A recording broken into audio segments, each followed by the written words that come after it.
और मैं ज्यादा कुछ न कहते हुए मैं बस आप लोगों से यही उम्मीद करूंगा कि आज आप लोग दृढ़ संकल्पित हो लें कि जो हमारे बहुजन महापुरुषों का जो सपना था कि इस देश पे हम लोग शासन करेंगे, हम इस देश के शासक बनेंगे, उस मूवमेंट को आगे बढ़ाते हुए आप लोग बहुजन समाज पार्टी को मजबूत करेंगे। क्योंकि इस देश पे सभी लोगों ने शासन कर लिया। बाबा साहब कहे थे कि 21वीं सदी हमारी होगी, 21वीं सदी चल रही है। अब इस देश में जरूरत है एससी, एसटी, ओबीसी के लोगों को इस देश में शासन करने की। तो हमारे लोग कैसे इस शासन सत्ता पे काबिज होंगे, कैसे इस शासन सत्ता को अपने हाथों में लेंगे, इस पे आप लोगों को, हम लोगों को मिल के विचार करना पड़ेगा। अगर ऐसा विचार नहीं रहा तो आने वाले दिनों में कोई कहेगा कि आपका कान कोई और लेके गया, आपका पैर कोई और लेके गया, और आप अपने कान और पैर के पीछे भगेंगे और आप गुमराह हो जाएंगे, जिसे पिछले चुनाव में आप लोग देखे हैं।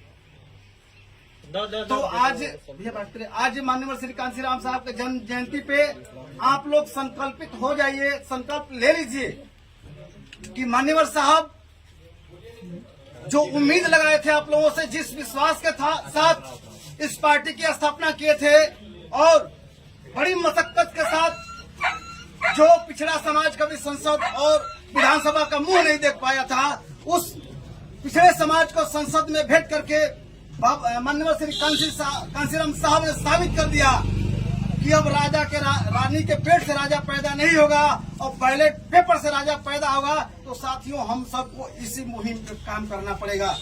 अगर हम आप अपने बहुजन महापुरुषों के मिशन मूवमेंट को पढ़ के नहीं चलेंगे तो हम वही उसी तरह से गुमराह होते जाएंगे और जो हमारा हक और हुकुम है तो कोई दूसरा चलाएगा और हमें पे राज करेगा। आज प्रेजेंट में आप लोग देख रहे हैं, आप खुद को अगर स्वतंत्र नहीं, सॉरी, इस सरकार में आप खुद को स्वतंत्र नहीं देख पा रहे हैं। क्यों? एक कानून आया था, आप लोग पढ़े लिखे होंगे, 1919 में रोलेट एक्ट का नाम सुने होंगे, जिसे काला कानून कहा गया।